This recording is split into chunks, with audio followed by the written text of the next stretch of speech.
আল্লাহ পাক বলেন ওয়ালাকাদ কাররামনা বানি আদম। আল্লাহ কয় ওয়ালাকাদ কাররামনা বানি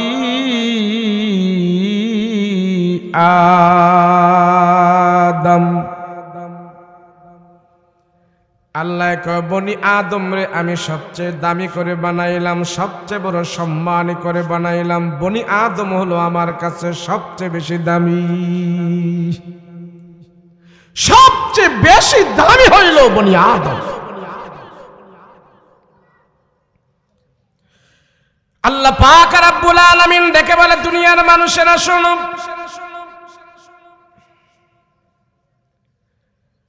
গাছপালা তরুলতা আসমান জমিন আমি আল্লাহ যা বানিয়েছি সব থেকে মানুষরে তোমাকে আমি দামি করে বানিয়েছি।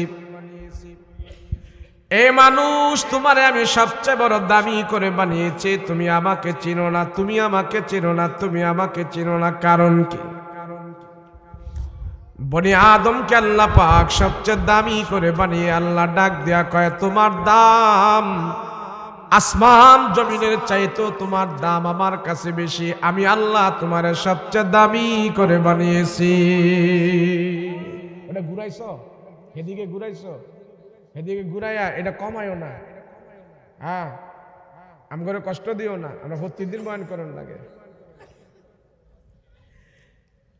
আল্লাহ পাক রব্বুল আলামিন ডেকে বলে বান্দা শোনো, আমি আল্লাহ তোমার সবচেয়ে বড় দাবি করে বানাইলাম। দাবি করে বানানোর অর্থটা হইল বান্দা তুমি আমারে চিনবা, তুমি আমারে চিনবা। আল্লাহ ডাক দিয়া কও বনি আদম আসমান জমিনের চাইতো তোমার দাম আমার কাছে বেশি, সাগরের চাইতো তোমার দাম আমার কাছে বেশি। পৃথিবীতে যত মূল্যবান সম্পদ আছে সব কিছু থেকে বান্দা তোর দাম আমার কাছে বেশি। আমি আল্লাহ তোরে দামি করে বানিয়েছি, সেই জন্য তোমাকে আমি আল্লাহ আশরাফুল মাখলুকাত করেছি, সৃষ্টির সেরা করেছি। আমি আল্লাহ তোমার দাম পৃথিবীর বুকে সব থেকে বেশি করেছে বান্দা। কেন জানো? আমি আল্লাহ তোমারে সবচেয়ে বেশি ভালোবাসি। আমি আল্লাহ বান্দা তোমারে সবচেয়ে বেশি পছন্দ করি। আমি আল্লাহ তোরে সবচেয়ে বেশি ভালোবাসি। মুসলমান ভাইরা রে আমার, 1,24,000 পয়গম্বর আল্লাহ দুনিয়াতে পাঠাইলেন কেন? কারণ কি? যত নবী দুনিয়াতে আসছে সব নবীরা শুধু একটা কথা বলেছে, মানুষরে তোমরা আল্লাহকে চেনো, আল্লাহকে চেনো, আল্লাহকে চেনো। আল্লাহ কি? আমার আপনার নবী যেদিন দুনিয়াতে আসছে সেদিন অবস্থাটা বেশি ভালো ছিল না। আমার আপনার নবী মুহাম্মদুর রাসূলুল্লাহ সাল্লাল্লাহু আলাইহি ওয়াসাল্লাম যেই সমাজে আসছে, যে যুগে আসছে, ওই যুগের মানুষগুলো তেমন বেশি ভালো ছিল না, তেমন বেশি ভালো ছিল না। তারা খারাপ ছিল, বদদিন ছিল, জাহালাত তাদের ভিতরে ছিল। ওই যুগের মানুষগুলো পাপাচার করতে করতে হায়াওয়ান জানোয়ারকে তারা পর্যন্ত ফেল করে ফেলেছে, পশু পাখি পর্যন্ত তাদের আচরণ করে নাই তারা যে আচরণের মানুষ ছিল। আবু জাহেল, উকবা, সাইবা যারা আছে সবাই তারা একবারে খারাপ, চূড়ান্ত সীমানার খারাপ তারা হয়ে গেছে। মক্কার মানুষদের অবস্থাটা এমন ছিল, তারা যেন মানুষ এত দামি, তাদের দাম তাদের কাছে ছিল না। জান্নাতের খবর তাদের কাছে নাই, মাটির নিচের খবর তাদের কাছে নাই। নবী যেই জামানার সেই জামানার মানুষগুলো এত খারাপ ছিলেন, রাহাজানি, চিন্তাই, জুট জুলুম, লুটতরাজ করত, চুরি চামারি করত, ভদ্রতা বলতে তাদের কিছুই ছিল না। আবু জাহেল নেতা ছিল ঠিক, কিন্তু তারে কেউ ভালোবাসতো না, কিন্তু ভয় করত। সঙ্গপাঙ্গ সবাইরা নিয়ে আবু জাহেল চলাফেরা করত, আবু জাহেলের দলবল নিয়ে আবু জাহেল চলাফেরা করত। গরিব মানুষের উপরে অত্যাচার করত, নির্যাতন করত, মানুষের ওট ধরে ধরে খেয়ে ফেলত।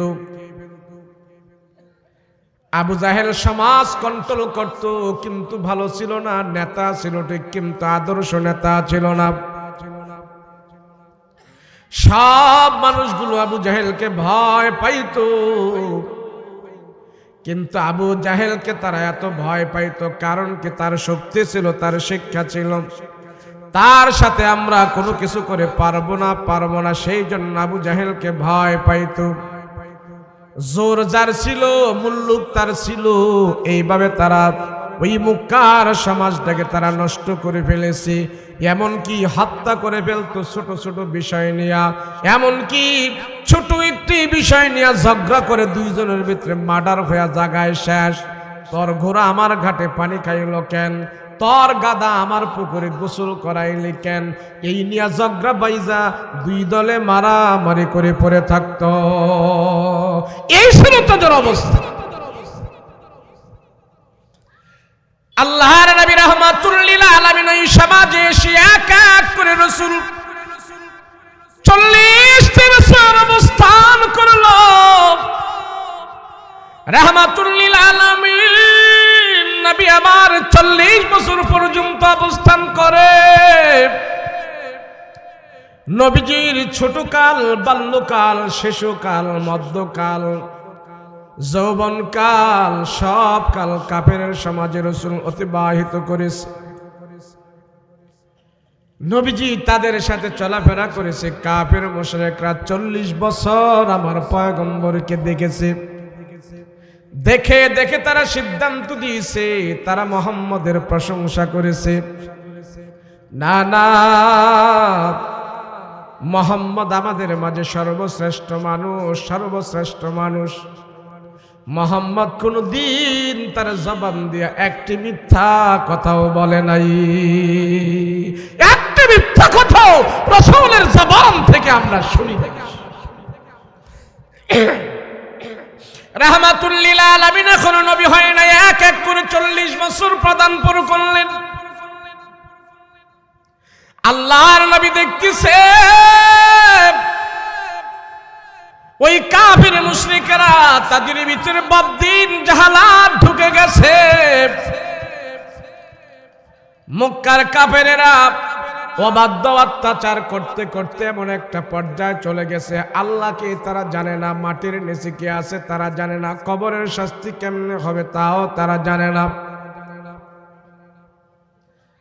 বলে মক্কার মানুষগুলো খারাপ করতে করতে এমন পর্যায়ে চলে গেছে, খানা কাবার ভিতরে তারা 360টা মূর্তি ঢুকায়া দিছে।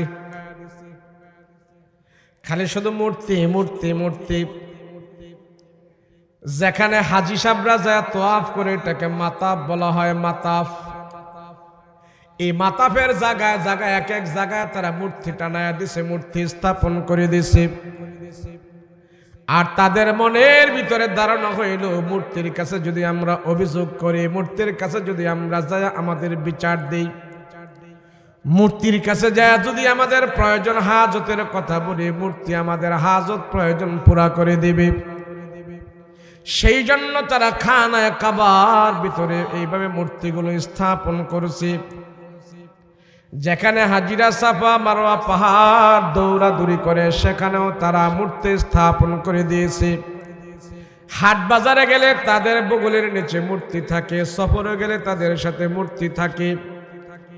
এদের ধ্যান ধারণা হয়ে গেছে মূর্তি তাদেরকে সবকিছু করতে পারবে, মূর্তি তাদেরকে সবকিছু দিতে পারবে। আল্লাহর নবী যখন এসে দেখতে পাইলেন এই অবস্থা, নবী এখনো কিছু বলে নাই।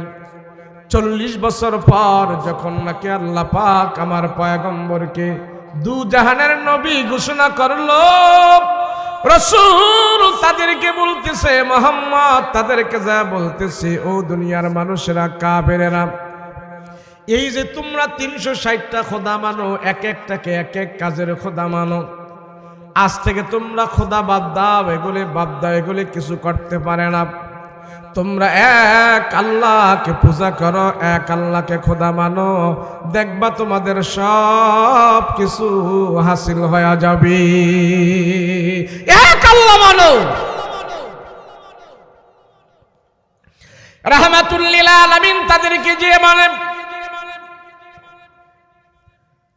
আল্লাহ এক অদ্বিতীয়। মক্কার কাফির মুশরিকরা হাসাহাসি শুরু করলো। আইরে মোহাম্মদ বলে কি, আমরা এত খোদা মানার পরেও তো আমাদের জরুরত পুরা করতে পারে না, এত খোদা মানার পরেও তো আমরা যা চাই তা পাই না। আর মোহাম্মদ বলে এক খোদায় নাকি আমাদের সব জরুরত পুরা করে দিবে। এটা কয় কি মোহাম্মদ? মোহাম্মদের মাথা নষ্ট হয়ে গেছে।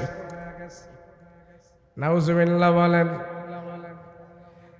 মোহাম্মদ, আমরা বৃষ্টির জন্য এক খোদা মানি, আমরা বাতাসের জন্য আরেক খোদা মানি, কৃষি ফসলাদের জন্য আরেক খোদা মানি, শিক্ষার জন্য এক খোদা মানি, ভাগ্যের জন্য আরেক খোদা মানি।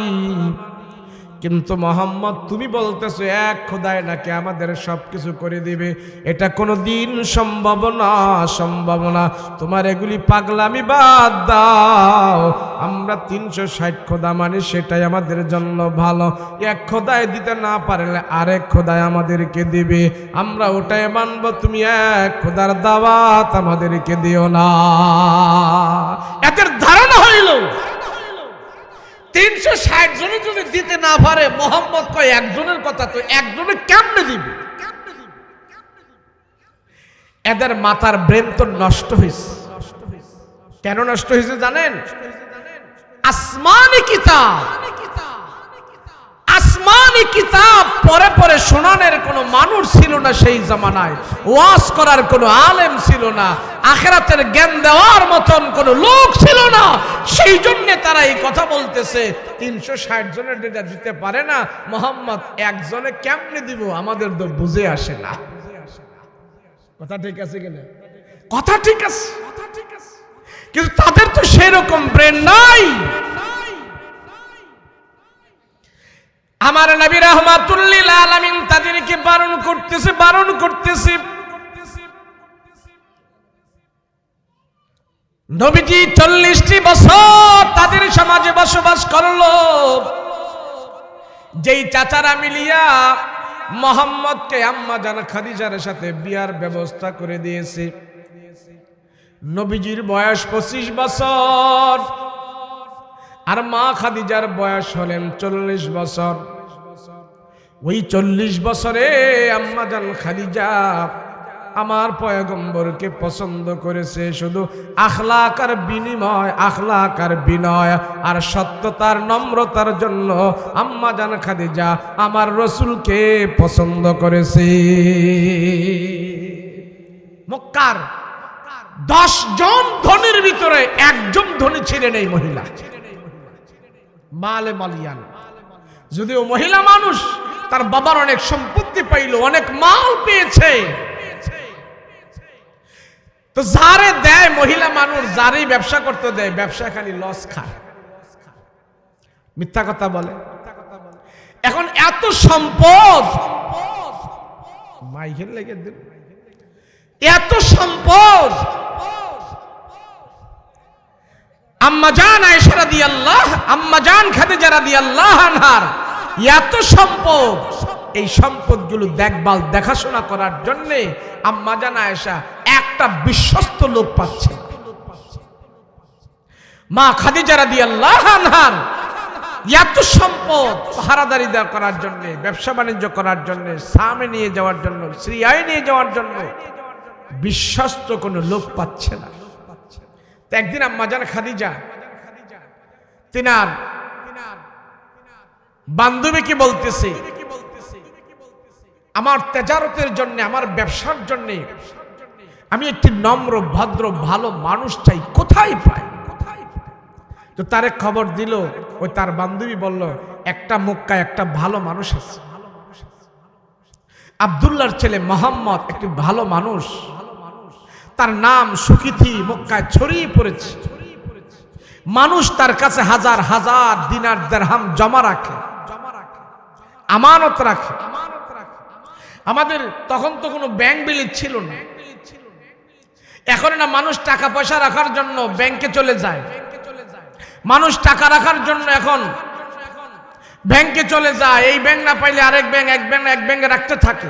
তখনকার জমানায় কোনো ব্যাংক ব্যালেন্স ছিল না, তখন সব মানুষ আল্লাহর রসুলের কাছে টাকা রাখতো, আমানত রাখতো, জমা রাখতো। এই আমানত একটা লাইট লাগাইছে একবার চোখ বরাবর, এটা ছাওয়া যায় না, আমানত রেখেছে। তো ওই বান্ধবী বলতেছে, জানো আব্দুল্লাহর বেটা মোহাম্মদ, তার কাছে মানুষ গুচ্ছিত সম্পদ রাখে, সম্পদ রাখলে সে এটা কোনো নষ্ট করে না, সে তাদের সম্পদগুলো এমন ভাবে জমা রাখে, তারা আবার যখন চায় তখন তাদের পুরো সম্পদ সেইভাবেই ফিরিয়ে দেয়।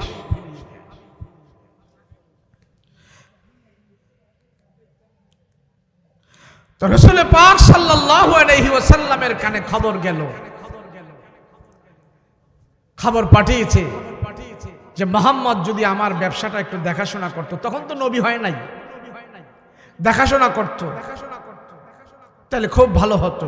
নম্র ভদ্র ছেলে, শরীফ ছেলে, ভালো মানুষ।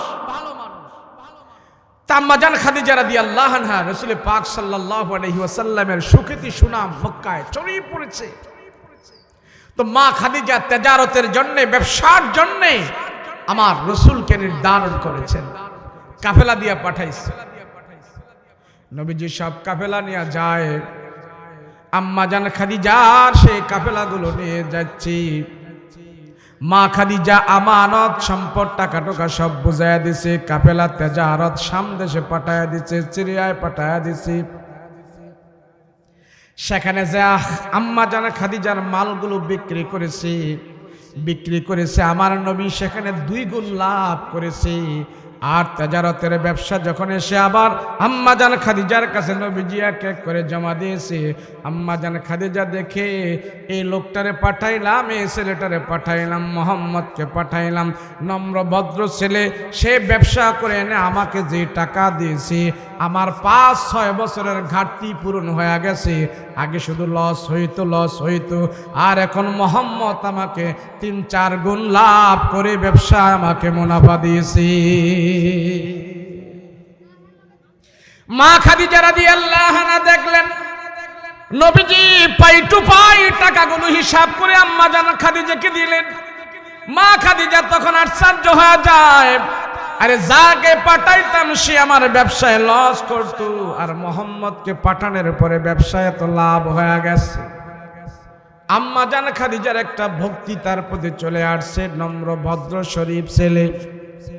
মা খাদিজা জীবনে সিদ্ধান্ত নিয়েছিল আর কোনো স্বামী গ্রহণ করবে না, সিদ্ধান্ত নিয়েছিল স্বামী গ্রহণ করবে না, জীবনটা এইভাবে কাটায়া দিবে। কিন্তু আমার নবীর চেহারা মুবারক দেখে, নম্র ভদ্রতা দেখে, আমানতদারি দেখে, বিশ্বাসতা দেখে মা খাদিজার মনে একটা গুঞ্জন শুরু হয়ে গেল। হায় রে, মোহাম্মদকে যদি আমার জীবন সঙ্গী আমি বানায় নিতে পারি, আমার মালের হেফাজত হবে, আমিও জীবনটা সার্থক হবে। তখনও কিন্তু আমার নবীজি নবুয়তি পায় নাই, তখনও কাফেরের সমাজে মুহাম্মদুর রাসূলুল্লাহ একজন নম্র ভদ্র মানুষ, সবার সাথে ভালো মানুষ। এবার আম্মা জান খাদিজা বিয়ার প্রস্তাব মা খাদিজা নিজের পক্ষ থেকে আমার রসুলের কাছে পাঠায় নাই, আগে তার আত্মীয় স্বজন এবং তার গার্জিয়ান, তার দাদা নানা, তাদের কাছে পাঠিয়েছি, সরাসরি তার কাছে দেয়নি। আল্লাহর নবী রাহমাতুল লিল আলামিন, এটা সমস্যা নাই, রাহমাতুল লিল আলামিন নবী আমার বয়স হইলেন 25 বছর, ভরা যৌবন। এই ভরা যৌবন অবস্থায় আমার রাসূলকে যখন নাকি অফার দিয়েছেন একজন বয়স্ক মহিলার পক্ষ থেকে, নবীজি সেদিন এমন কথা বলে নাই যে না বয়স্ক মহিলাকে আমি বিয়ে করব না। নবীজি বলে দিয়েছে, আমি জানি না আমার আত্মীয় স্বজন, আমার গার্জিয়ান আছে, আমার চাচারা আছে, আমার দাদারা আছে, তারা জানে, তাদের কাছে যায় তোমরা প্রস্তাবের কথা বলো, তারা যদি রাজি হয় আমি রাজি হব। এবার আমার পয়গম্বরের চাচা এবং দাদা যারা আছে তারা সবাই মিলে রসুলের জন্য নির্ধারণ করলো আম্মা জান খাদিজাকে। এটা এই জামানার কথা নয়, এটা হলো 1400-1500 বছর আগের কথা। ওই জামানায় ছেলের বয়স ছোট হলে, কম হলে আর মেয়ের বয়স বেশি হলে বিয়ে করাটা কোনো দোষণীয় নয়। আরব দেশে এখনো আছে ছেলের বয়স বেশি আর মেয়ের বয়স কম, এইভাবে বিয়ে করাটাও দোষণীয় নয়। রাহমাতুল লিল আলামিন বললেন, আমার বাবার, আমার চাচা যারা আছে, আমার আত্মীয় স্বজন যারা আছে, তারা যদি আমাকে বলে আমি খাদিজা রাদিয়াল্লাহু আনহাকে বিয়ে করতে আমি রাজি আছি, কোনো অসুবিধা নাই। তারা সবাই মিলে বৈঠক করে যখন নাকি চিন্তা ভাবনা করলো মুহাম্মদকে খাদিজা যেহেতু এত পছন্দ করে, তো খাদিজার সাথেই আমরা তারে আগ্দ করায় দেই, চুক্তি করায় দেই, বিবাহ বন্ধন করায় দেই। আল্লাহর রাসূলকে জিজ্ঞেস করলো, মুহাম্মদ তুমি কে বলো? বলে আপনারা যা বলেন তার কথার উপরে আমি মুহাম্মদ কোনো দ্বিমত পোষণ করব না। তার নাম হলো রাসূল, মুরব্বিদেরকে মেনে মেনে চলছে। রাহমাতুল লিল আলামিন রাজি হয়ে যান। মা খাদিজা নিয়ত করেছিল আর কোন স্বামী গ্রহণ করবে না। মা খাদিজা মনে মনে ভাবছে আর কোন পুরুষ নিয়ে ঘর সংসার করব না। যখন নাকি শুনল মোহাম্মদ রাজি, মা খাদিজা আনন্দ পাইল। চিন্তা করতেছে, হায় রে, এই মুক্কার নম্র ভদ্র শরীফ ছেলে, এই মুক্কার নম্র ভদ্র একজন মানুষ আমি পাইলাম। মা খাদিজার সাথে ঘর সংসার হইতেছে। মা খাদিজার ঘর সংসার রাসূল করতেছেন। করতে করতে এমন ভাবে ঘর সংসার জমে উঠছে, বাচ্চা কাচ্চা হইতেছে। 4টা সন্তান হয়েছিলেন আমার নবীজির, 4টা সন্তান, কাসেম, তাহের, ইব্রাহিম। এমন 4টা সন্তান যখন হয়েছে, নবীজি ঘর সংসার করতেছে, সুন্দরভাবে চলতেছে। নবীজির ফ্যামিলিটা সুন্দরভাবে চলতেছে, বিবি নিয়া চলতেছে, ঘরে কোনো ঝামেলা নাই। সন্তান হয়, সন্তানগুলো হয়ে পরিপক্ক বয়স হওয়ার আগে এই সন্তানগুলো আবার ইন্তেকাল করে চলে যায়। সন্তানের বয়স যখন 8 বছর হয়, 9 বছর হয়, আব্বু আব্বু করে আমার নবীকে ডাক দেয়। আর আমার পয়গম্বর সন্তানের আব্বু আব্বু ডাক শুনে কলিজা শীতল হয়ে যায়, ঠান্ডা হয়ে যায়। নবীজির মহব্বত সন্তানের প্রতি, সন্তানের মহব্বত নবীজির প্রতি, এইভাবে যখন চলতেছে, সন্তানের বয়স যখন নাকি 8 বছর হইল, আল্লাহ পাক রব্বুল আলামিন এই সন্তানটাকে মৃত্যু দিয়া আল্লাহর কাছে নিয়ে গেলেন। আমার নবী রাহমাতুল লিল আলামিন একটু মনের মধ্যে কষ্ট পাইলেন। আল্লাহ, সন্তান দেন আপনি, আবার নিয়েও যান আপনি। আমিও তো মানুষ, সন্তানের মহব্বত আমার ভিতরে আছে। এই সন্তান আমাকে বাবা বাবা বলিয়া ডাকছি, এখন আমার নিজের হাতে আমার সন্তানটাকে আমি কবরে রেখে দিয়ে আসছি। আল্লাহ, আমার কাছে অনেক কষ্ট লাগতেছে। আমার সন্তান তুমি নিয়ে গেছো, তুমি দিয়েছো, তাতে আমার কোনো অসুবিধা নাই। কিছুদিন পরে আবার বছর খানেক পরে আমার নবীজির আরেকটা সন্তান হয়। ওই সন্তানটাও ছেলে সন্তান হয়। সেই সন্তানও পরিপক্ক বয়স হয়। পরিপক্ক বয়স হয় নাই, 7-8 বছর হয়। 7-8 বছর হওয়ার পর আবার ওই সন্তানটাকে আল্লাহ পাক নিয়ে গেল। এটাও নবীজির ছেলে সন্তান ছিল, এই সন্তানটাকে আল্লাহ পাক নিয়ে গেল। রাহমাতুল লিল আলামিন অন্তরের ভিতরে ব্যথা পাইতেছেন। আল্লাহ, আমার এই সন্তানটা আপনি নিয়ে গেছেন। সন্তান আমাকে আব্বু আব্বু বলে ডাকে, আর আমার কলিজার মধ্যে যে আঘাত লাগে, এই সন্তানটাকে আপনি নিয়ে গেছেন। আমি মুহাম্মদ, আপনার পক্ষ থেকে আমি একজন নবী, আর আমার সন্তান আপনি নিয়ে গেছেন, এটা দুনিয়ার নীতি। আমার অন্তরের ভিতরে একটু কষ্ট ব্যথা পাইতেছি। আম্মা জান খাদিজা রাদিয়াল্লাহু আনহা সন্তানের প্রতি মায়া দরদ, নবীজি সন্তান হারায়া কান্দে, আল্লাহর নবী সন্তান হারায়া হারায়া কান্দে। আয় আল্লাহ, সন্তান দাও তুমি, নিয়ে যাও তুমি, এখানে আমার কিছু করার নাই, করার নাই। আল্লাহ তুমি যেহেতু সন্তানগুলা নিয়ে যাইতেছো, আমার তো কিছু করার নাই। এবার ওই কাফের মুশরিক যারা আছে তারা হাসাহাসি শুরু করছে। মুহাম্মদ একের পর এক সন্তান হারা হয়ে যাইতেছে। আল্লাহর নবী রাহমাতুল লিল আলামিন নবী হওয়ার আগে আম্মা জান খাদিজাকে বিয়ে করেছে, ঘর সংসার সুন্দর মতো চলতেছে। নবী হওয়ার পরে মা খাদিজার সন্তান পাইছি। নবী হওয়ার পরে আমার নবীজির সন্তানগুলো এক এক করে আল্লাহ পাক নিয়ে যাইতেছে। আল্লাহ পাক হিকমত বুঝে নবীর সন্তান কেন নিয়ে যাইতেছে, আর কাফের মুশরিকরা হাসাহাসি করতেছে। মুহাম্মদ যখন কাফের মুশরিকদেরকে দাওয়াত দিয়েছে, দিনের দাওয়াত দিয়েছে, কেউ কেউ গ্রহণ করেছে, কেউ কেউ গ্রহণ করে নাই। নবীর সংসারটা আম্মা জান খাদিজার সাথে সুন্দর মতো চলতেছে। আর খাদিজার ঘর সংসার করা অবস্থায় যখন সন্তানগুলো হয়েছে, নবীজি নবী হইল, নবীজির সন্তান হইল। কাফির মুশরিকরা আমার নবীকে সন্তানের দ্বারা আঘাত করেছে। নবী হওয়ার পরেও আমার নবীকে তারা যেভাবে আঘাত করেছে ফ্যামিলিগতভাবে, নবীজির সন্তান হারায়া দুনিয়ার জমিন থেকে নবীজি সন্তান বিদায় করে দিয়েছে। নবীজির নিজের হাতে সন্তানকে দাফন কাফন করে কবরে রাখছে। নবীজির মনটা বেজার, নবীজির চক্ষু থেকে পানি ঝরে, হাউমাউ করে নবীজি কান্দে না।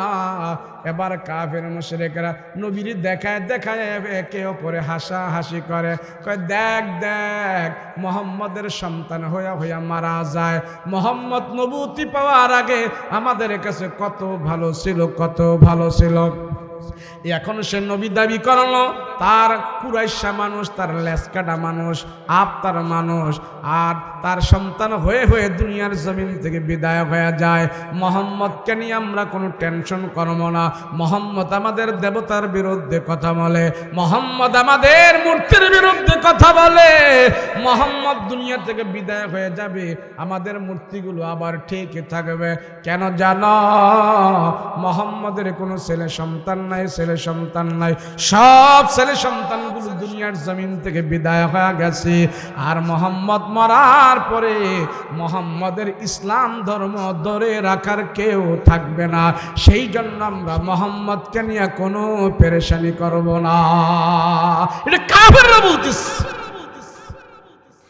নবীজি এক এক করে নবুয়তের পরে সন্তানগুলো হারায় ফেললো, আল্লাহ পাক নিয়ে গেল। কাসেম, তাহের, ইব্রাহিম নবীজির সন্তান আল্লাহ নবীকে দিয়েছে। আবার এই সন্তানগুলো আল্লাহ পাক নিয়ে গেছে। নবীজি ডাক দিয়া কয়, আল্লাহ এই সন্তানগুলো হারায়া আমিও তো একটু অন্তরে কষ্ট পাই। কাফের মুশরিকরাও আমারে কষ্ট দিতেছে, কষ্ট দিতেছে। আল্লাহ আমি এখন কি করব? দুই দিক দিয়ে আমার কষ্ট। কাফের মুশরিকরা আমাকে হাসাহাসি করতেছে, মক্কার প্রথা অনুযায়ী তারা আমাকে গালিগালাজ করতেছে। মক্কায় যাদের সন্তান আদি হয়ে হয়ে মারা যাইত, যারা নিঃসন্তান থাকতো, সন্তান হতো না, সবাই তাদেরকে অপবাদ দিত, সে হলো লেজ কাটা, আফতার, কুরাইশা, তার রাশি ভালো না, এর নিয়ে সবাই ঠাট্টা বিদ্রুপ করে। আর আমার সন্তান হয়ে হয়ে যখন নাকি দুনিয়ার জমিন থেকে বিদায় হয়ে যায়, আমাকে নিয়ে মক্কার কাফের মুশরিকরা আরো বেশি হাসাহাসি আরম্ভ করে দিয়েছি। আল্লাহ এর জবাব তুমি দাও, আমি কি করব? নবীজি সন্তান হারায় আঘাত পাইতেছে, ব্যথা পাইতেছে। কাফিরদের ভিতরে একজন বড় নেতা ছিলেন উলিদ ইবনে মুগীরা। সেই উলিদ ইবনে মুগীরা সব কাফির মুশরিকদেরকে ডাক দিয়া কে, মক্কাবাসীরা মুহাম্মদ রে নিয়ে এত পেরেশানি কইরো না। মুহাম্মদ রে নিয়ে সব কাফির মুশরিকদের পেরেশানি আরম্ভ। মুহাম্মদের দল বল বাড়তেছে, মুহাম্মদের সংখ্যা গরিষ্ঠ বাড়তেছে। মুহাম্মাদের হাতে একদিন মক্কার নেতৃত্ব কর্তৃত্ব চলে যাবে। সেই জন্য কাফের মুশরিকদের মাথা ব্যথা আরম্ভ হয়ে গেছে। আল্লাহর নবীকে তারা ডাক দিয়া কয়, মুহাম্মদকে নিয়ে টেনশন করি না, আমরা করি না। ও মুহাম্মদ, তোমার তো কপাল ভালো না, তোমার কপাল খারাপ। কয় কেন কেন? কয় তোমার ছেলে সন্তান নাই, তুমি যে দিন ইসলামের প্রচার করতেছো, জাগরণ করতেছো, এগুলি নাকি তোমার সম্পদ। দুনিয়া থেকে তুমি বিদায় হওয়ার পর তোমার এই সম্পদ ধরে রাখার তো কোনো মানুষ নাই, তুমিও মারা যাইবা, তোমার ইসলাম ধর্ম মারা যাইব। সেই জন্য আমরা তোমার নিয়ে কোনো টেনশন করি না। এখন থেকে আমরা টেনশন বাদ দিয়ে দিয়েছি। মুহাম্মদ তুমি শেষ হইবা, তোমার ইসলামও শেষ হইয়া যাবে। কেন? তোমার তো সন্তান নাই, তোমার তো ছেলে নাই। ছেলে থাকলে না তোমার দিন ইসলাম ধরতে পারতো। কথা বলেন ঠিক কিনা? নবীজি দুনিয়াতে বিল্ডিং করে নাই, নবীজি অট্টালিকা বানায় নাই, নবীজি 20 তলা 30 তলা করে নাই, নবীজি 6-7 খানি ক্ষেত রেখে যায় নাই, নবীজি বিশাল বড় কাঁঠালের বাগান রেখে যায় নাই। রাসূল বলছেন আমার সম্পদ হলো আসমান থেকে যে কোরআন নাজিল হয়েছে, আসমান থেকে যে আল্লাহর পক্ষ থেকে গ্রন্থ এসেছে, শরীয়ত, ইসলাম, দ্বীন, এটা হইল আমার রাসূলের সম্পদ। তো কাফের মুশরিকরা কয়, মুহাম্মদ তোমার যে ছেলে হইয়া হইয়া মইরা যায়, তোমার দিন ইসলাম সম্পদ এটা ধর্ম কেডায়? তোমার পোলা থাকলে না, যাদের মেল ইন্ডাস্ট্রিজ আছে, মেল ইন্ডাস্ট্রিজের মালিক যারা, বাবার মৃত্যুর পরে সন্তানেরা মালিক হয়। তো মুহাম্মদ তোমার তো সম্পদ হইল দিন ইসলাম, কোরআন। তো তোমার এই দিন ইসলাম ধর্মকে, তোমার তো পোলা নাই, ওয়ারিস সূত্রে তোমার পোলা যেহেতু নাই, তোমার দিন ইসলামও থাকবে না, তুমিও দুনিয়া থেকে চলে যাইবা, তোমার দিন ইসলামও দুনিয়া থেকে চলে যাইবে। নাউজুবিল্লাহ। কোন কাফেররা কইতাছে নবীজির সন্তান হয়ে হয়ে মারা যায়। তো নবীজির মনটা খারাপ, এদিক দিয়ে সন্তান হারাইলো, আবার এদিক দিয়ে কাফেররা যন্ত্রণা দিতেছে। কাফেররা রাসূলের কাছে আইসা আইসা হাসাহাসি করে, আরে মুহাম্মদ তোর তো কপাল ভালো না। যেই সমস্ত কাফের মুশরিকগুলো আমার রাসূলকে কলিজা ভরে মহব্বত করত, নবুয়তি পাওয়ার পর ওই কাফেরগুলো আবার কলিজা দিয়ে আমার রাসূলকে দুশমনি করা শুরু করে দিয়েছে। মুহাম্মদ আমাদের মূর্তি লাত, উজ্জা, মানাত, হুবুল, তুবুল সব মূর্তিকে তুমি অপমান করেছো, এর জন্য আল্লাহ তোমার ছেলে নিয়ে যাইতেছে, তোমারে কুরাইশা বানাই দিতেছে। তোমার দুনিয়াতে আমরা সুবিধা দেখি না, লক্ষণ বালা না। দেখেন না, যদি কোন হুজুরের বিপদ হয় তা আমরা হাসাহাসি শুরু করি। কথা কোন ঠিক না? হুজুর মানুষ, হের উপরে আল্লাহ এত বিপদ দেখে। হুজুরে 5 ওয়াক্ত নামাজ পড়ে, কোরআন পড়ে, হ্যাঁ হুজুর উপরে এত বিপদ, হ্যাঁ হুজুর দোয়া কবুল হয় না। আছে না নাই? হুজুরের জড়াইব কে লেগা? হুজুরের নামাজ রোজা করে, পাক পবিত্র থাকে, হুজুরের জড়াইব কে? আরে জ্বর আসলে আল্লাহ কয় যদি একটু জ্বর আসে, সামান্য কষ্ট হয় দিনের উপরে চলার কারণে, এই জ্বরের বিনিময় আমি আল্লাহ তার সব গুনাহ খাতা মাফ করে দেই। যে লোকগুলো মূর্খতার কারণে এই কথা বলে যে হুজুরকে দোয়া কবুল হয় না, হুজুরের তো কষ্টের মধ্যে আছে, হ্যাঁ হুজুরের জেলখানার ভিতরে আছে, হুজুরে কত কষ্ট করে, হ্যাঁ 1 নম্বর গন্ড মূর্খ, কোরআন হাদিসেরও জ্ঞান নাই, ইসলামের কোনো জ্ঞানই তার ভিতরে নাই।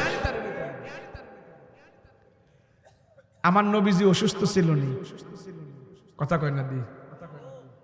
তো এই জমানায় যদি নবী থাকতো, তো এই মূর্খরা নবীরও এইভাবে অপবাদ দিত।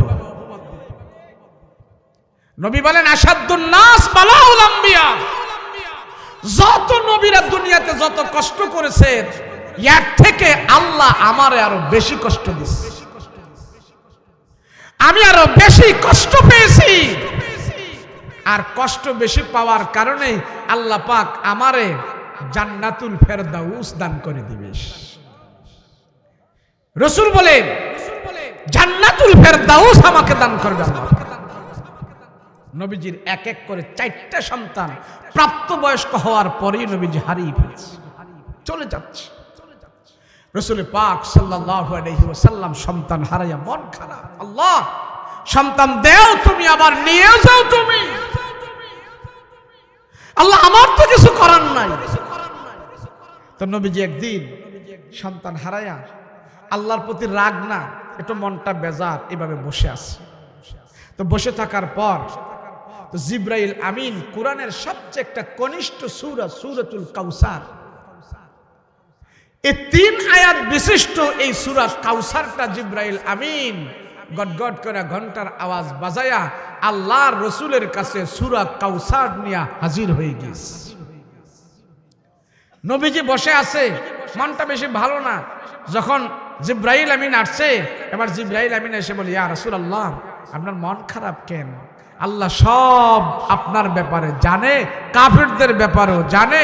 নবী গো, আপনি মন খারাপ করবেন না। কাফেরদের কথায় আপনার সন্তান আল্লাহ পাক নিয়ে যায়, নিয়ে যাওয়ার মধ্যেও আল্লাহর হিকমত আছে। আপনি মন খারাপ করেন না। সন্তান নিয়ে গেছে 3জন নেওয়ার বিনিময়, 4 জন নেওয়ার বিনিময় আল্লাহ পাক আপনাকে সূরা কাউসার দান করে দিয়েছে। নবীজির সন্তান হারায়া যে আল্লাহ কাউসার দান করলো, এই কাউসারের ভিতরে কি আছে? কথা বলেন ঠিক কিনা? নবীর সন্তান হারায়া নিয়ে যায় আল্লাহ কাউসার নবীকে দান করে, তো এই কাউসারের ভিতরে কি আছে? যখন সূরা কাউসারটা রাসূলের কাছে জিব্রাইল আমিন তেলাওয়াত করে, ইন্না আতাইনাকাল কাউসার ফাসাল্লি লিরাব্বিকা ওয়ানহার ইন্না শানিআকা হুয়াল আবতার। এই সূরা কাউসার যখন জিব্রাইল আমিন তেলাওয়াত করলেন, আমার নবীজি দাঁত মুবারক বের করে আনন্দ করলেন, আল্লাহ তুমি আমাকে কাউসার দান করেছো, এর চাইতে মহা খুশি আর আমি কি হইতে পারি? কি আছে এমন ছোট্ট সূরাটার ভিতরে? কি আছে? আল্লাহ সন্তান নিয়ে গেছে নবীজির, নবীজিকে সন্তান নিয়ে সূরা দান করলো। এই কাউসার পাওয়ার পর আমার নবীর মনের দুঃখ দূর হয়ে যায়। কি আছে 3টা আয়াতের ভিতরে? আল্লাহ ডাক দিয়া কয়, রহমতের নবী, এই কাফির মুশরিকদের কথা আপনি ভয় পায়েন না, কষ্ট পায়েন না। এই কাফির মুশরিকরা বলে এক এক করে আপনার সন্তানগুলো আমি নিয়ে আসছি, এটা আপনার জন্য খারাপ না। না না না, আমি জানি সন্তান যদি দুনিয়ার জমিনে থাকে আপনার মর্যাদা একটু ক্ষুণ্ণ হতে পারে। আল্লাহ ডাক দেয়া কয়, রহমতের নবী গো, আপনার পরে দুনিয়াতে আর কোনো নবী আসবে না। আপনার পরে আমি আল্লাহ কোনো নবী বানাইব না। আপনার পরে দুনিয়াতে আমি আর কোনো নবী রাখবো না। আপনি খাতামুন নাবিয়্যিন, আপনি শেষ নবী, শ্রেষ্ঠ নবী। আমি জানি কাফের মুশরিকরা, ইহুদি বেঈমানেরা, নাসারারা, এরা খুব খারাপ রাসূল গো। আপনি দুনিয়া থেকে বিদায় হয়ে যাবেন, আপনার সন্তানগুলোকে তারা জোর করে হলেও নবী বানায়া ফেলবে। সেই জন্য আমি আপনার সন্তানগুলো নিয়ে আসছি। দেখেন না, পীর সাহেবের পোলার যদি জ্ঞান না থাকে, সবাই মিলে পীর সাহেবের পোলারে পীর বানায়া ফেলে।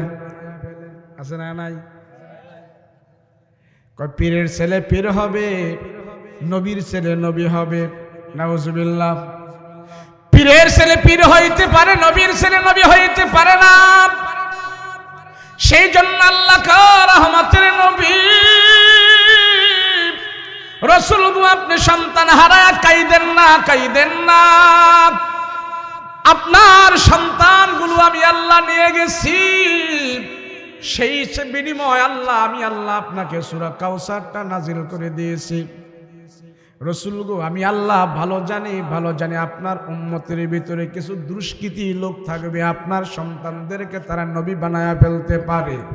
যদি নবী বানায়া ফেলে, রসুল গো আপনার জন্য অসম্মান হবে, সেই জন্য আপনার ছেলে সন্তানগুলো আমি আল্লাহ এক এক করে আমার কাছে নিয়ে আসছি, আর বিনিময় আমি আল্লাহ তাআলা আপনাকে সূরা কাউসার নাজিল করে দিয়েছি। রসুল গো কাউসার কি আপনি জানেন নে? আমি জানি সন্তানের মায়া আপনার ভিতরে বেশি না, আমি জানি দুনিয়ার সম্পদের মায়া আপনার ভিতরে বেশি না। রসুল গো আমি জানি আপনার অন্তরের খবর, আমি জানি আপনার অন্তরের ভিতরে আপনার উম্মতের মায়া অনেক বেশি।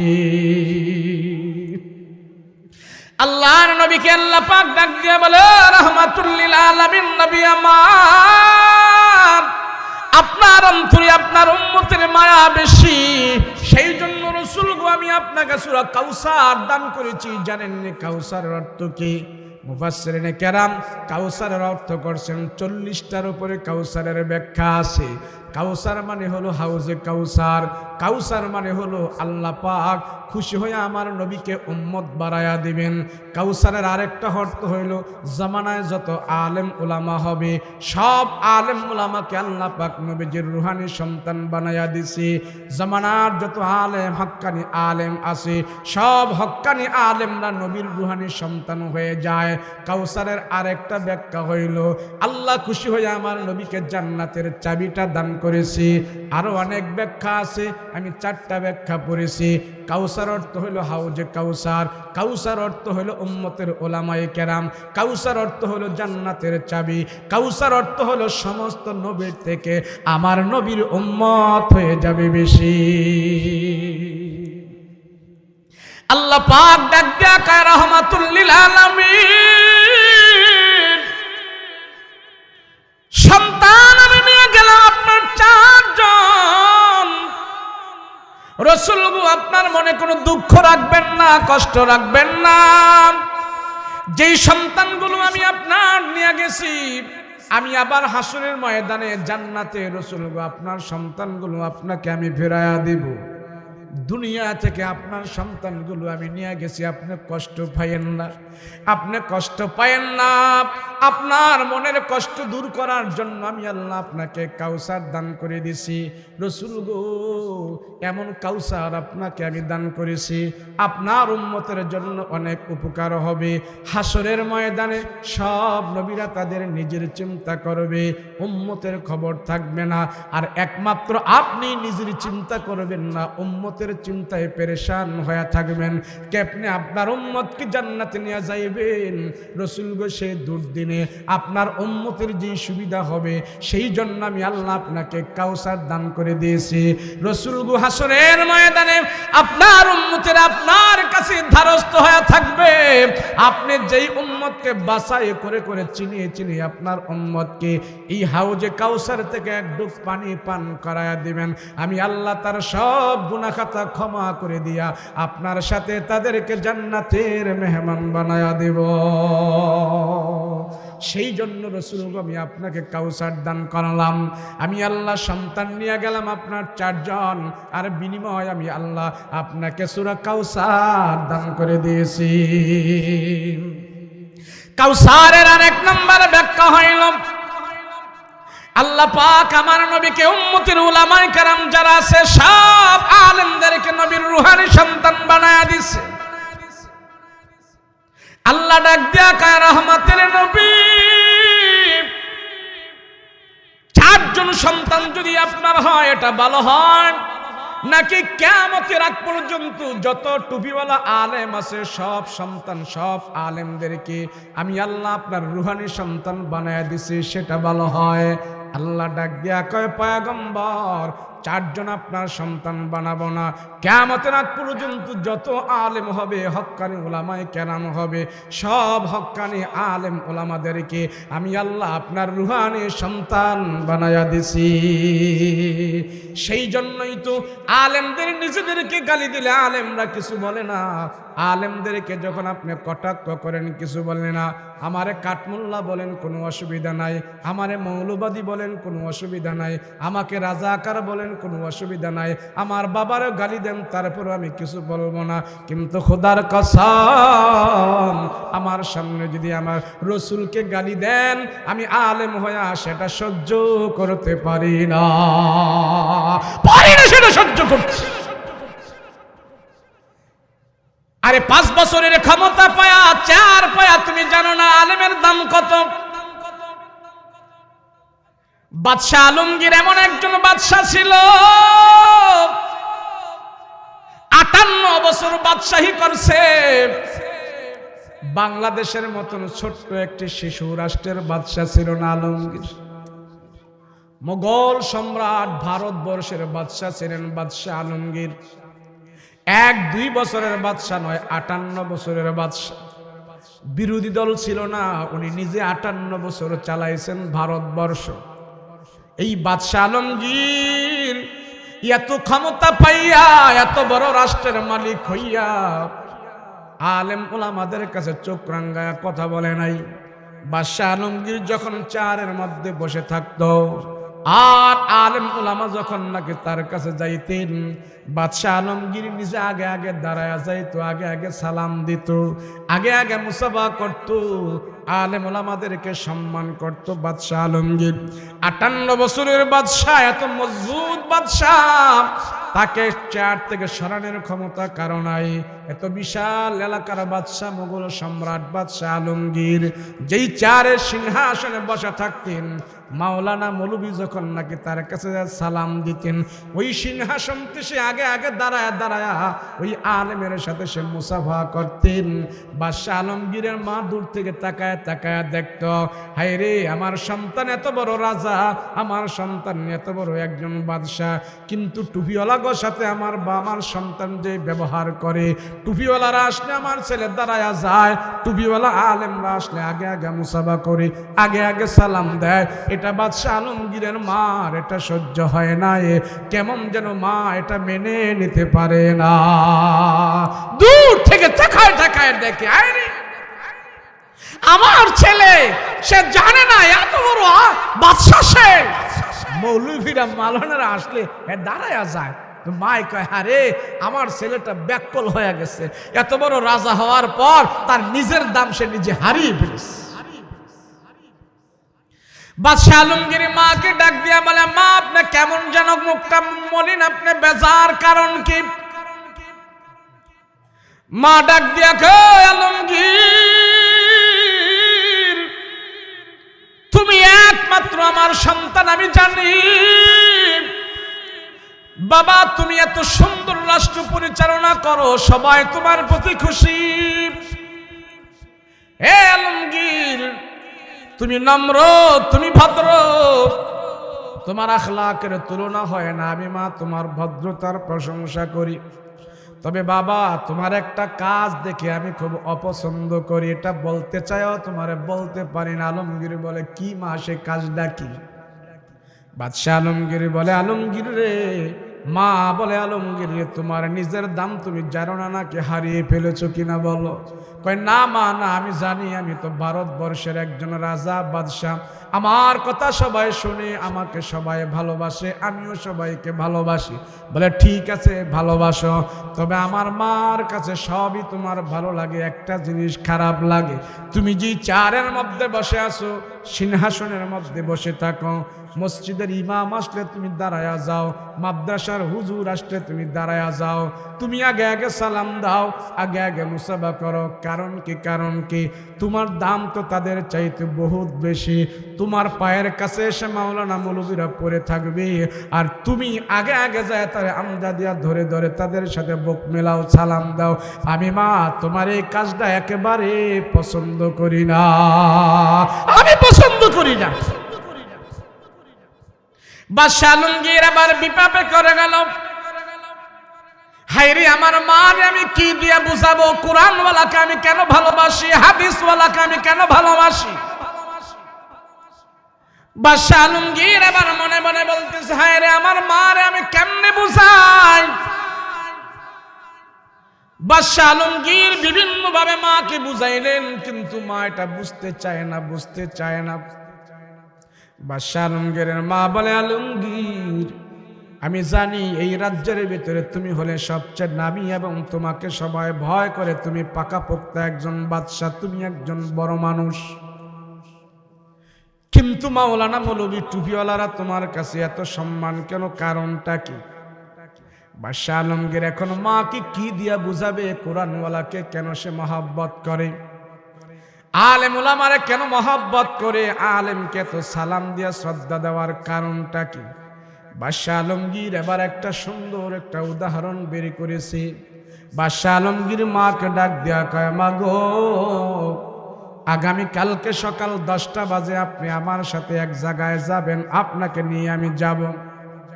মা মনে করেছে আমার সন্তান আমাকে নিয়ে মনে হয় কোথাও যাবে, সফর করবে। বাদশাহ আলমগীর তার মাকে নিয়ে মাঠের দিকে রওনা করেছে, ক্ষেত কামারের দিকে গেছে। ওই চকের দিকে যায়, ক্ষেত কামারের দিকে যায়, মাকে শুধু চকের দিকে নিয়ে যাইতেছে, একদম ক্ষেত খামারের চকের বিলের মাঝখানে নিয়ে গেছে। বাদশাহ আলমগীর সেখানে যায়, মাকে বলে, মা দেখেন এখানে 2টা গরু আছে, একটা হলো ষাঁড় গরু আর একটা হলো গাভী গরু। মা কয়, হ আলমগীর এখানে দেখলাম তো 2টা গরু, কি বলবা বলো। এবার আলমগীর কয়, মা ওই যে দেখেন গাভীর পেটের ভিতর থেকে ষাঁড় গরুটা দুনিয়াতে আসছে, এই ষাঁড় গরুটা হলো গাভীর সন্তান, গাভীর বাচ্চা। এই ষাঁড় গরুটা হলো গাভীর পেটের ভিতর থেকে দুনিয়াতে আসছে, ষাঁড় গরুটা গাভীর বাছুর। বলে, হ্যাঁ বুঝলাম বাছুর। এবার বাদশাহ আলমগীর বলে, মা দেখেন এ ষাঁড় গরুটা কিছুক্ষণ পর পর গাভীর রূপে উঠতে চায়, মাগো কাজটা কি ভালো না খারাপ? এবার বাদশাহ আলমগীর বলে, মা মানিজ্যতের মাথা খায় আপনাকে বোঝানোর জন্য আমি এটা বলতেছি, মা আপনি আমাকে মাইন্ড করবেন না, মা আমার প্রতি কোনো খারাপ দৃষ্টি দেবেন না, শুধু কোরআনওয়ালাকে আমি কেন এত ভালোবাসি এটা বোঝানোর জন্য এই উদাহরণটার দিকে আপনাকে নিয়ে আসছি। বাদশাহ আলমগীর বলে, মা এই ষাঁড় গরুটা গাভীর পেটের ভিতর থেকে দুনিয়াতে আসছে, আর ষাঁড় গরুটা কিছুক্ষণ পর পর গাভীর উপরে উঠতে চায়। কাজটা মা ভালো না, তুমিও বলেছো আমিও বলেছি, 2-4 জন দেখলে তারাও বলবে এটা ভালো না। বাদশাহ আলমগীরের মা কয়, আলমগীর রে, মান ইজ্জতের ব্যাপার স্যাপার তুমি আমাকে এরম প্রশ্ন করতেছো হঠাৎ করে, কারণটা কি? বাদশাহ আলমগীর বলে, মা গো মান ইজ্জতের মাথা খায় আপনারে আমি বুঝাইতে চাচ্ছি, আর কিছু না, শুধু বুঝাইতে চাচ্ছি কেন আমি কোরআন বলাকে ভালোবাসি, হাদিস বলাকে আমি কেন ভালোবাসি। এবার বাদশাহ আলমগীরের মা বলে, আলমগীর চলো এখানে আর থাকবো না, তুমি কি বলবা বলো। আলমগীর কয়, মা কোনো খারাপ উদ্দেশ্য নয়, তোমাকে বুঝানোর জন্য আমি এটা এখানে বুঝাইতেছি। ও মা, যেমন করে ষাঁড় গরুটা গাভীর সন্তান তার উপরে উঠতে চায়, কাজটা জঘন্য অপরাধ, জঘন্য অপরাধ, সবচেয়ে বেশি খারাপ। এবার আলমগীর কয়, মা যেই দেশে কোরআন নাই, হাদিস নাই, মাদ্রাসা নাই, মসজিদ নাই, খতিব নাই, তালিম নাই, ওয়াজ নাই, বক্তা নাই, ওই ইউরোপ আমেরিকার দিকে তাকায়া দেখো মা, সেই দেশে কোনো তালিম নাই, আসমানি গ্রন্থ নাই, কোরআন নাই, হাদিস নাই। ওই দেশের মানুষের দিকে মা তাকায়া দেখো, ওই দেশের মানুষদের চরিত্রগুলো কোরআন হারা, খ্রিস্টানদের চরিত্রগুলো, আসমানি গ্রন্থ ছাড়া কাফির মুশরিকদের চরিত্রগুলো, তাদের চরিত্র আর আমার দেশের গরু গাভী আর ষাঁড়ের চরিত্রের ভিতরে মাগো যোগ বিয়োগ করে দেখো, কোনো পার্থক্য নাই। ও মা, আমার দেশে কোরআন বলা আছে, আমার দেশে হাদিস বলা আছে, আমার দেশে মাওলানা আছে, আমার দেশে মৌলবী আছে, আমার এই মোগল রাজ্যে, আমার এই ভারতবর্ষের ভিতরে আসমানি কিতাব বুঝানেওয়ালা আছে, হাদিস বুঝানেওয়ালা আছে, শুক্রবারে মসজিদে মিম্বারে বয়ান করেনেওয়ালা আছে। মাগো, আমার রাজ্যে আইন শৃঙ্খলা বাহিনী আছে, আমার মোগল সম্রাট আমার এই রাজ্যের ভিতরে আমার সুলজার ফৌজ যারা আছে তারা যেই কাজগুলো করতে পারে না, আমার সৈন্যবাহিনীরা এই সমাজের মানুষের চরিত্র ভালো করতে পারে না, আমার পুলিশেরা পিটা এই সমাজের মানুষকে ভালো করতে পারে না।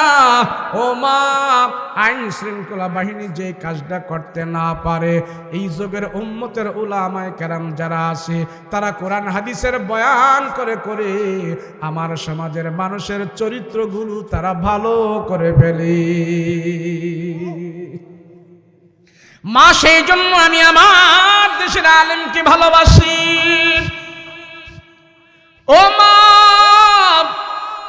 কোরআন ওয়ালারা যখন নাকি সমাজে কোরআন দিয়া বয়ান করে, কোরআন ওয়ালারা যখন জান্নাতের দিকে ডাকে, কোরআন ওয়ালারা যখন নাকি কবরের কথা বলে বলে খারাপ মানুষের দিকে বয়ান করে, খারাপ মানুষগুলো যখন নাকি কোরআন ওয়ালাদের বয়ান শোনে, সন্ত্রাস চোর বাটপার যারা আছে আল্লাহর ওলিদের বয়ান শুনে শুনে তারা জাগায় সিদ্ধান্ত নেয়, আর চুরি করব না, আর ঘুষ খাবো না, সুদ খাবো না। আলেম ওলামাদের বয়ান শুনে শুনে তারা জাগায় সিদ্ধান্ত নিয়া একেবারে নিজে নিজেই তারা অটোমেটিক ভালো হয়ে যায়। সেই জন্য আমি কোরআন বলাকে মহব্বত করি, কোরআন বলাকে ভালোবাসি।